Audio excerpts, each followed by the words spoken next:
Jadi kalau sampean tanya kenapa ini dipelajari Khadori, Safari, Laili, Nahari, Saifi, Sitai dengan otoritas seperti itu maka kemungkinan ulama salah itu kecil karena detail. Jadi misalnya gini, Rasulullah itu suka dahar daging. Ya sudah, kita tafsirkan hanya ada momen di mana Rasulullah itu suka dahar daging. Rasulullah itu sering lapar, ya maksudnya ada momen yang Nabi itu milih lapar. Rasulullah itu suka dahar, ya ada momen yang Nabi itu suka dahar. Tanpa itu nanti makna hadis itu kacau semua. Apa? Kacau semua. Karena makna hadis itu otoritasnya itu terserah kita. Maksudnya terserah kita gimana? Misalnya begini, awas rungokno, awas sekali salah setengah kafir. Mesti kafir swasta, bukan kafir tenan. Enggak, coba misalnya begini, enggak ini saya bedai. Wis akang alillah alhamdulillah. Ittaqu waha, kena makna nih, coba enggak jawab saja.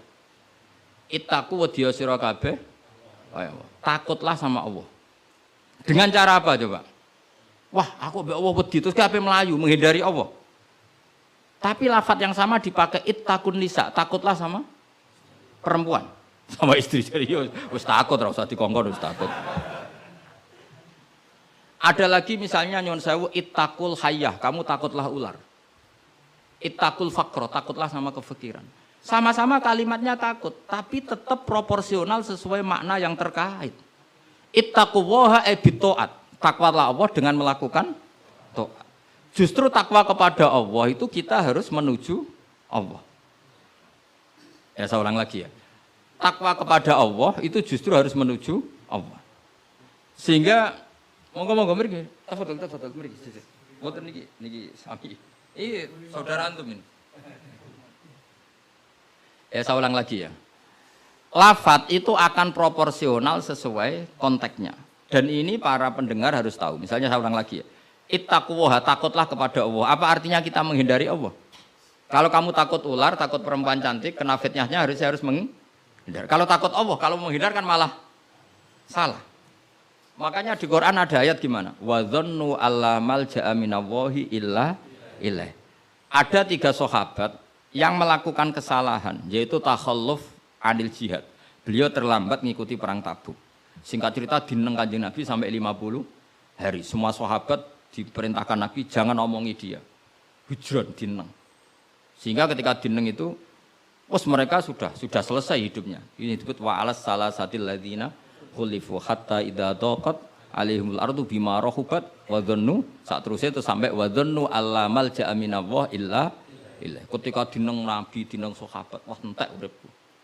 Bareng ngrasa entek uripe terus beliau iktikaf di masjid, bahkan menyancangkan diri, mengikatkan diri di tiang masjid, dan dia berjanji semua hartanya diamalkan, semua hidupnya diibadahkan, dan dia mengira sudahlah saya tidak bisa lari dari Allah kecuali menuju Allah itu sendiri. Jadi unik kan, takut Allah itu artinya apa? Justru harus mendekat. Kamu takut kiai, semua kiai kita hormati. Kita hormat sama Mbak Arwani, Mbah Mun, hormat sama Mbah Hasyim Asy'ari. Tapi hormat kita, takut kita malah kalau ada kiai ngaji kita mendekat. Tapi kalau takut ular kubra, harus lari. Nah, sama-sama kalimatnya takut. Nah, bayangkan kalau makna di Quran seperti ini tidak oleh ahlinya, betapa salahnya. Sama-sama kalimatnya takut. Tapi dengan banyak pengetahuan yang musalsal ila Rasulillah sallallahu alaihi wasallam, kita tahu proporsi ittaqun nisa kayak apa, ittaqullah kayak apa, ittaqul hayyah kayak apa. Cinta juga gitu, cinta kepada Allah kayak apa, cinta kepada Rasul kayak apa, cinta kepada perempuan kayak apa, cinta pada teman kayak apa. Semuanya redaksinya juga hub, mahabbah. Tapi orang akan proporsional.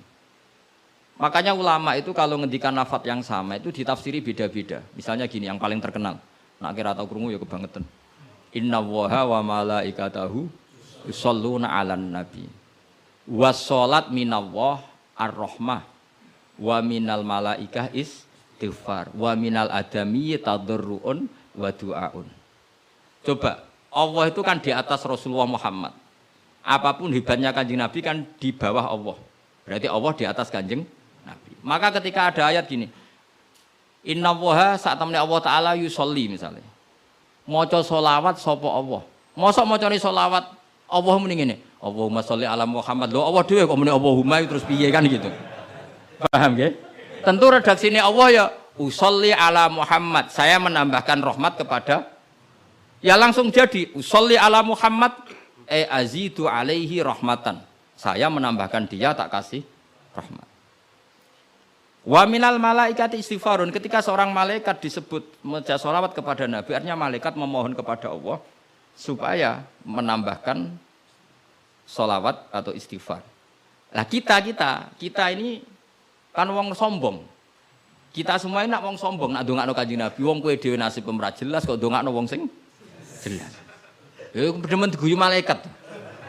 Ya Allah, tolong ya Rasulullah itu jenengan sakake ini nak ora bahaya kafir iku cak. Maka ketika kita baca sholawat kepada Nabi itu bentuk tadarruk kita, bentuk DPDP kita. Ya Allah, jasanya Nabi yang begitu banyak, saya tidak mungkin membalasnya. Sehingga urusan balas membalas budinya saya pasrahkan jenengan. Sehingga sholawat dari kita itu pengganti doa jazallahu anna Muhammadan bima huwa ahlu. Balaslah ya Allah Rasulullah Muhammad dengan status yang beliau miliki. Karena kita ini utang jasa tapi tidak berkutik mau balas pakai apa. Sehingga sama-sama sholat. Minallah maknanya pemberian, dari malaikat maknanya istighfar, dari kita maknanya tadarruk. Semuanya katanya sholat. Jadi makna itu pasti ada proporsinya. Ada apa? Proporsi. Dan itu lama tahu. Sehingga kemungkinan salah itu kecil karena dari awal dianalisis tadi ada ayat khadoriyah, safariyah, lailiyah, nahariyah. Sehingga detail. Nah, barokahnya ngaji ini kamu kemungkinan mufassir ulama dulu salah itu kecil sekali karena tadi terhitung. Bahkan per kalimat itu terhitung. Sampai ada guyonan ulama kalau kamu ingin tes doktor tafsir itu ada satu kata, sak kalimat, ora sak kalam, sak kalimat yang diturunkan Quran. Itu ketika ada ayat wa kulu washrabu hatta yatabayyana lakumul khaytul abyadu minal khaytil aswad. Dhisik waqaf. Minal aswad itu waqaf. Sehingga sahabat itu kalau bulan Ramadan, kalau malam-malam dulu kan tidak ada listrik. Itu di pintunya Kang Ali, di pintunya itu dikasih benang hitam sama benang merah. Jadi agar jimak bojone didelok. Orang ketok ijek oleh berarti kan gitu. Kok orang ketok ijek oleh. Mangan ya gitu, mangan tengan mangan nginceng neh. Oh orang ketok berarti. Karena ukuran menjadi enggak boleh makan minum itu apa? Sehingga benang hitam terbedakan dari benang putih dalam pandangan mata. Ya begitu terus. Ketika Rasulullah dilapuri itu, dilapuri wong salah paham mau do masang apa?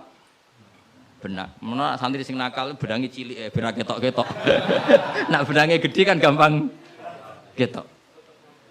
Akhirnya Jibril teko, orang ngono mat maksudnya umatmu salah paham. Iki aja ana sak kata surung tak turunno minal fajr. Dadi minal fajr itu satu-satunya contoh ning Quran sing turun mok sak kalimat tok. Dadi Jibril kok langit medhun ning bumi, iku mau nggawa minal fajr. Ya sakake akhire kok langit tok bumi mau nggawa apa? Minal fajr. Iku Jibril mau turunno apa? Minal